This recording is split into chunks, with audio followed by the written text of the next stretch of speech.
Y yo quiero, igual que lo hizo mi antecesora, pensarme desde el momento en que yo empecé a participar de una manera más directa en la política, porque una cosa es estar en un partido y otra cosa es la política. Yo creo que la política es todo lo que hacemos, todo lo que vivimos, todo lo que pensamos y todo lo que reflexionamos.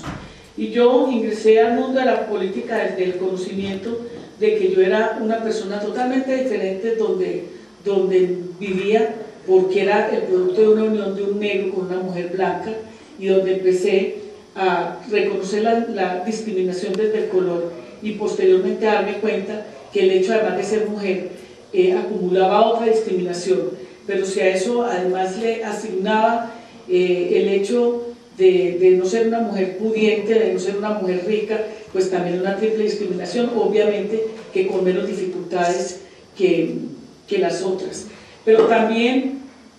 si a eso yo le agregaba que tenía pensamiento crítico, muchísimas más dificultades, porque eso también me hace recordar un libro muy interesante que se llama Las desobedientes, que no es otra cosa diferente a las mujeres que se atrevieron a alzar la voz, a las mujeres que se atrevieron a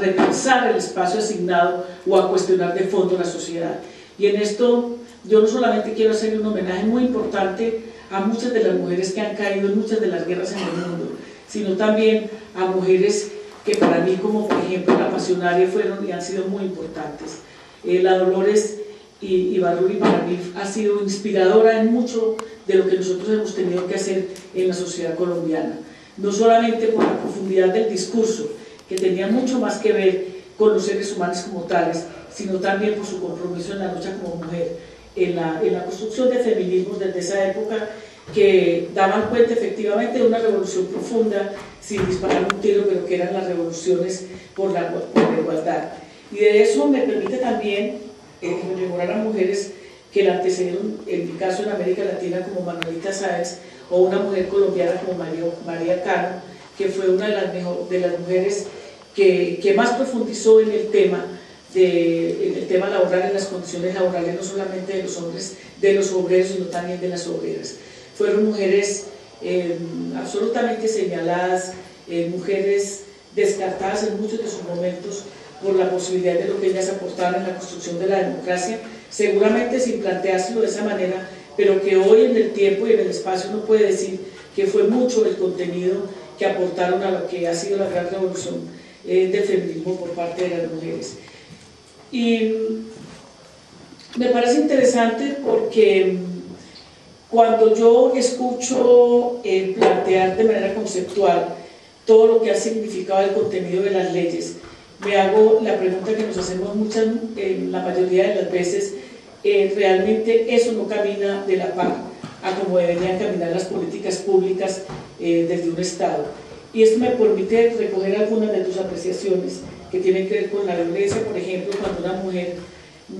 se acerca a un operador de la justicia a denunciar cuando se atreve una violación, y ese operador de la justicia simplemente le dice: usted por qué se puso el escote, por qué estaba de minifalda, o si disfrutó el hecho mismo de la violación. Y eso son cosas que nosotros pensaríamos, transmisores de valores, entre comillas, que de pronto con el paso del tiempo a lo que ha sido hoy, lo que fue la conferencia de Pekín, pensaríamos que ya habríamos inclusive dejado de lado, pero que cada vez son mucho más vigentes y que se expresan en cosas muy concretas, en sociedades. Yo también, al igual que ella, traía una conferencia escrita, yo simplemente la voy a aportar, pero quiero más bien hacer la reflexión, porque a mí me preocupa muchísimo que muchas de las veces nos vamos convencidas de que realmente hemos avanzado muchísimo, pero yo, para no irme muy lejos, simplemente me quiero referir a lo que fue la conferencia de Pekín y hacer desde ahí, invitar desde ahí a hacer una evaluación de en qué efectivamente hemos logrado avanzar. Si hemos avanzado en términos materiales en algunas cosas, pero en lo que es importante, en la construcción precisamente de esos transmisores de valores en la sociedad, que vuelven y le asignan a las mujeres lugares de segunda categoría, de subordinación, de un sujeto o una sujeta en términos de la ciudadanía, que no es una ciudadanía plena, que no es una ciudadanía profunda, y que tiene mucho que ver con algo que creo que vale la pena que empecemos a hablar, y es cómo nos miramos desde el feminismo en una sociedad capitalista y cómo nos miraríamos desde el feminismo en una sociedad socialista. Y esto para empezar a cuestionar el poder, los sistemas políticos y el poder en los sistemas sociales, económicos, culturales, y que efectivamente dieran cuenta si realmente muchas de las cosas que nos pasan, y en muchas de las veces por más ilustradas que seamos, pensamos que son actitudes heroicas de las mujeres, o efectivamente las sociedades y el Estado en general tienen la obligación de construir realmente todas esas propuestas que permitan sobre todo la valoración cultural, para ponerla a la par de lo que tiene que ser el avance en términos materiales y de poder. Y lo planteo porque, por ejemplo, yo he venido escuchando últimamente aquí en España, que llevo casi 8 días, las decisiones que toma el presidente sin inmiscuirme en la política española, pero pues obviamente inmiscuirme en la política del mundo, porque yo creo que sí hay una discusión muy fuerte en este momento, que tiene que ver con los sistemas que gobiernan y que realmente